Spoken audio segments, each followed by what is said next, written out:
ಒಂದು ಹಣ್ಣು ಕಾಯಿ ಮಾಡಿಕೊಂಡು ಅಲ್ಲಿ ಭಕ್ತಿಯಿಂದ ನಮಸ್ಕಾರ ಮಾಡಿ ಪೂಜೆ ಮಾಡ್ಕೊಂಡು ಬನ್ನಿ, ಕ್ಲೋಸ್. ಮತ್ತೇನು ಎಲ್ಲಿಗೂ ಹೋಗೋದು ಬೇಡ, ಆಯ್ತು ಹೋಗು, ನಿನ್ನ ಕೆಲಸ ಆಯ್ತು ಹೋಗು ಅಂತ ಕಳಿಸ್ತಾರೆ. ಆಮೇಲೆ ಅವಳ ಕೈಯಿಂದ ನೀವು ಏನನ್ನಾದರೂ ಸರಿ ಅವಳ ಕೈಯಿಂದ ನೀವು ದಕ್ಷಿಣೆ ಅಂತೇಳಿ ಇಸ್ಕೋಬೇಕು ಅಂತೇಳಿ.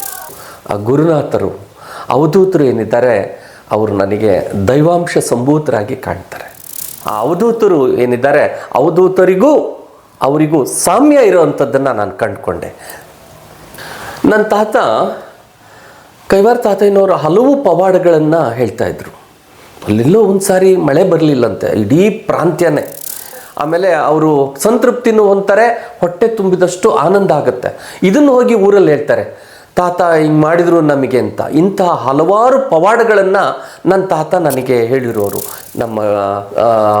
ನಮ್ಮ ಗುರುಗಳ ಅವಧೂತರ ಪವಾಡಕ್ಕೂ ಸಾಮ್ಯ ಇರೋವಂಥದ್ದನ್ನು ನಾನು ಕಂಡುಕೊಂಡೆ. ಅಂಥ ದೊಡ್ಡ ಪವಾಡ ಪುರುಷರು ನಮ್ಮ ಅವಧೂತರು.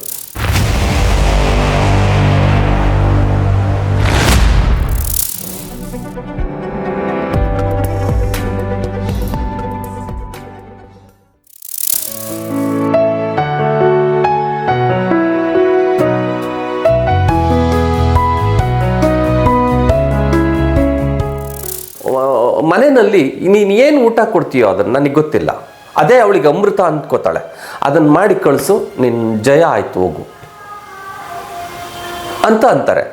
ಅದಾದಮೇಲೆ ಮತ್ತೆ ಇವರು ನಮಸ್ಕಾರ ಮಾಡ್ತಿದ್ದಾಗೇ 1 ನಿಮಿಷ ಅಂತಾರೆ. ಮತ್ತೆ 1 ನಿಮಿಷ, ನೀನು ಈ ಹಿಂದೆ ಒಂದು ಗ್ರಾಮದಲ್ಲಿ ಇದ್ರಿ, ನೀವು ಅಲ್ಲಿ ಸುಮಾರು ಒಂದು 20-25 ವರ್ಷ ಅಲ್ಲಿದ್ರಿ. ಅಲ್ಲಿ ಅಮ್ಮನ ದೇವಸ್ಥಾನ ಅದು.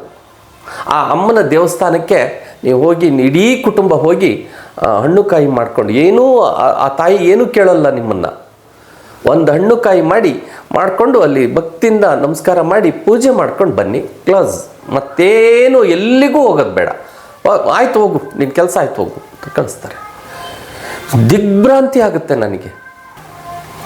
ಅವತ್ತು ನಮಗೆ ಇಷ್ಟು ಟಫ್ ಇರೋ ಚುನಾವಣೆ, ನಮ್ಮ ಎದುರುಗಡೆ ನಿಂತಿರುವಂಥ ವ್ಯಕ್ತಿ ಚಂದ್ರಯ್ಯ ನಾಯ್ಡು ಅಂತ ಇಡೀ ರಾಜ್ಯಕ್ಕೆ ಗೊತ್ತು. ಕೋಡಿ ಮಠದ ಸ್ವಾಮೀಜಿಯವರಿಂದ ಹಿಡಿದು ಸಿರಿಗೆರೆ ಸ್ವಾಮಿಗಳವರೆಗೆ ಎಲ್ಲರ ಸಂಪರ್ಕ ಇದೆ. ಯಾರೊಬ್ಬರ ಸಂಪರ್ಕವೂ ಇಲ್ಲ ಇವರಿಗೆ. ಆಮೇಲೆ ಇಡೀ ಜಿಲ್ಲೆಯ ಎಲ್ಲ ರಾಜಕಾರಣಿಗಳ ಸಪೋರ್ಟ್ ಅವರಿಗಿದೆ. ಯಾವೊಬ್ಬ ರಾಜಕಾರಣಿಗಳ ಸಪೋರ್ಟ್ ಕೂಡ ಇವರಿಗಿಲ್ಲ. ಒಬ್ಬ ಸಾಮಾನ್ಯ ದರ್ಜೆಯ ಒಬ್ಬ ಸಾಮಾನ್ಯ ಲೇಖಕ ಆ ಮಟ್ಟದ ವ್ಯಕ್ತಿಯನ್ನು ಎದುರಿಸ್ಬೇಕು ಅಂತಂದರೆ ತುಂಬ ಕಷ್ಟ ಆಗಿರುತ್ತೆ. ಅವರು ಕೂಡ 2-3 ಸಾರಿ ಚುನಾವಣೆಗಳನ್ನು ಎದುರಿಸಿ ಅವರು ಗೆದ್ದಂಥವರು, ಭಾಳ ಶ್ರೇಷ್ಠ ವ್ಯಕ್ತಿ.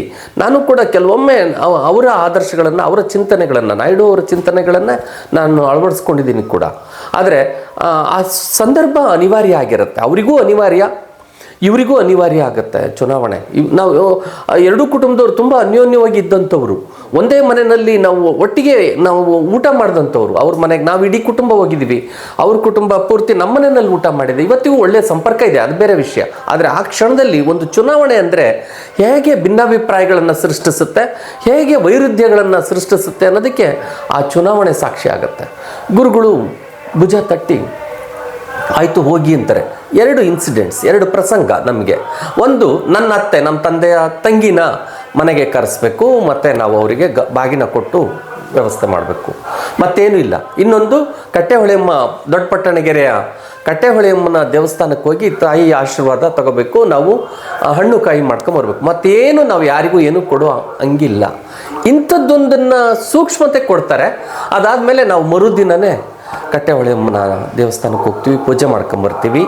ಅದಾದ ನಂತರ ನಮ್ಮ ಅತ್ತೆಯವ್ರನ್ನ ಮನೆಗೆ ಕರೆಸಿ, ನಮ್ಮ ಮಾವನ್ನು ಕರೆಸಿ, ಇಡೀ ಕುಟುಂಬ ಕರೆಸಿ ಊಟಕ್ಕೆಲ್ಲ ವ್ಯವಸ್ಥೆ ಮಾಡಿ ನಮ್ಮ ಅತ್ತೆಗೆ ಬಾಗಿನ ಕೊಟ್ಟು ಇದು ಮಾಡ್ತೀವಿ. ಆಮೇಲೆ ನಿನಗೆ ಅವಳು ತಂಗಿ, ನಿನಗೆ ವಯಸ್ಸಲ್ಲಿ ನಿಮಗಿಂತ ಚಿಕ್ಕವರು ಆದರೂ ಕೂಡ ಅವಳ ತಲೆ ಮೇಲೆ ಕೈ ಇಟ್ಟು ನೀವು ಆಶೀರ್ವಾದ ಮಾಡಿ, ಆಮೇಲೆ ಅವಳ ಕೈಯಿಂದ ನೀವು ಏನನ್ನಾದರೂ ಸರಿ ಅವಳ ಕೈಯಿಂದ ನೀವು ದಕ್ಷಿಣೆ ಅಂತೇಳಿ ಇಸ್ಕೋಬೇಕು ಅಂತೇಳಿ.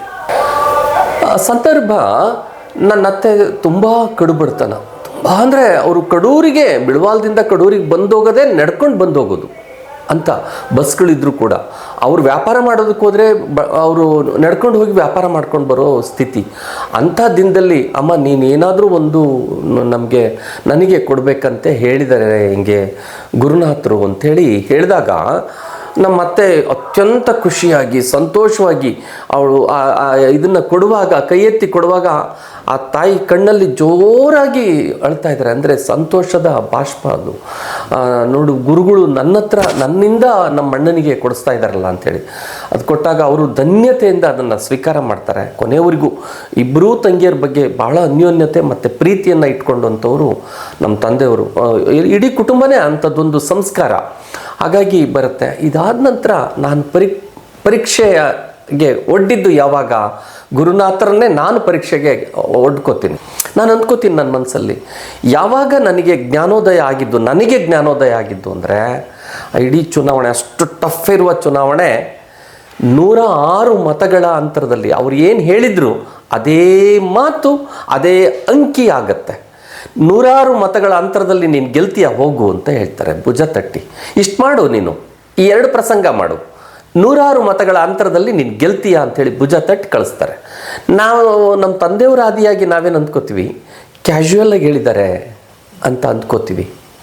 ಆದರೆ ಚುನಾವಣೆ ಕೌಂಟಿಂಗ್ ಮುಗಿದಾಗ ಅವ್ರು ಹೇಳಿದ ಅಂಕಿಯೇ ಆಗಿರುತ್ತದು.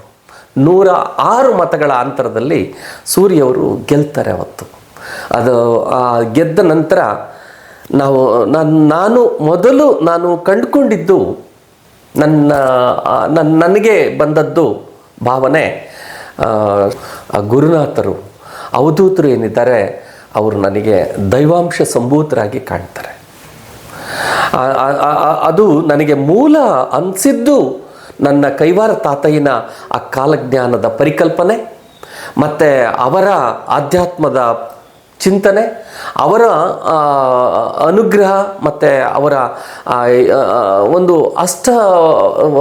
ಒಂದು ಚಿಂತನೆ ಏನಿತ್ತು ಅದು ನಾನು ಅವಧೂತರಲ್ಲಿ ನಾನು ಕಂಡುಕೊಂಡೆ.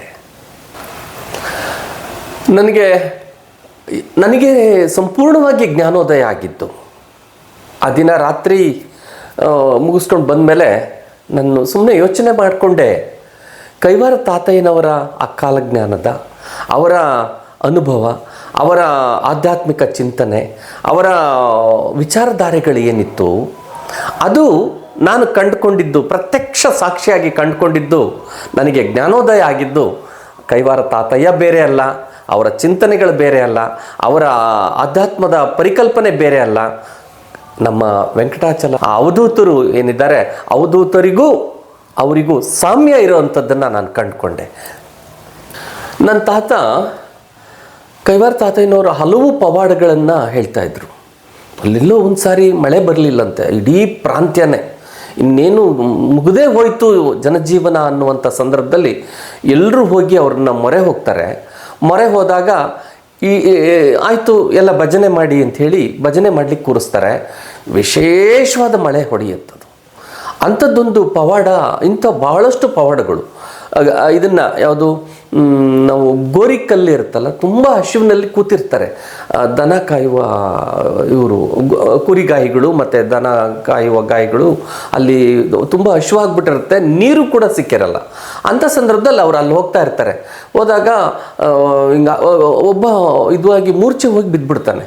ಅವಾಗ ಏನಪ್ಪ ಅಂಥೇಳಿ ತಡರಿಸಿ ಹೇಳಿದಾಗ, ಇಲ್ಲ ಹಿಂಗೆ ಆಗ್ಬಿಡ್ತು, ನನಗೆ ತುಂಬ ಹಸಿವಾಗ್ತಾ ಇದೆ, ಬಿಸಿಲು ಹೀಗೆ ಅಂತ ಹೇಳ್ತಾನೆ. ಹೌದಾ ಅಂಥೇಳಿ ಒಂದು 3 ಕಲ್ಲುಗಳನ್ನು, ಗೋರಿ ಕಲ್ಲುಗಳನ್ನು ತಗೊಂಡು ಏನೋ ಮಂತ್ರ ಹೇಳಿ ಅವ್ರ ಕೈಲಿ ಕೊಡ್ತಾರೆ, ಇದನ್ನು ಬಾಯೊಳಗಡೆ ಹಾಕೋ ಅಂತ.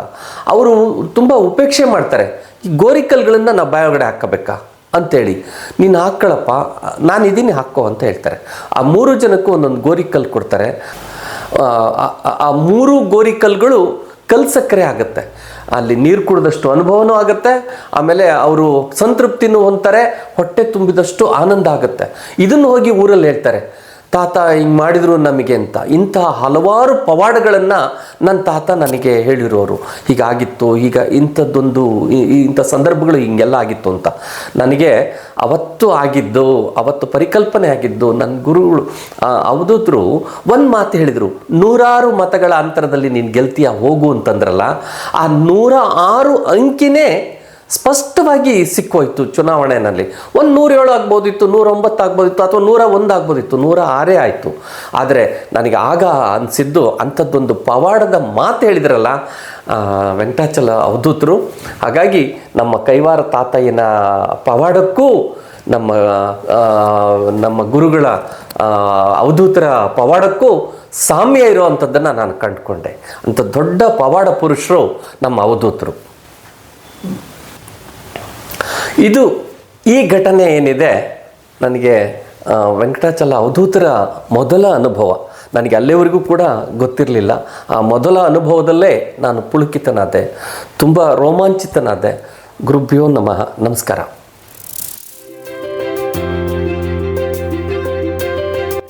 ದಯಮಾಡಿ ಲೈಕ್ ಮಾಡಿ, ಶೇರ್ ಮಾಡಿ, ಸಬ್ಸ್ಕ್ರೈಬ್ ಮಾಡಿ, ಮರೆಯದೆ ಬೆಲ್ ಬಟನ್ ಒತ್ತಿ. ಧನ್ಯವಾದಗಳು.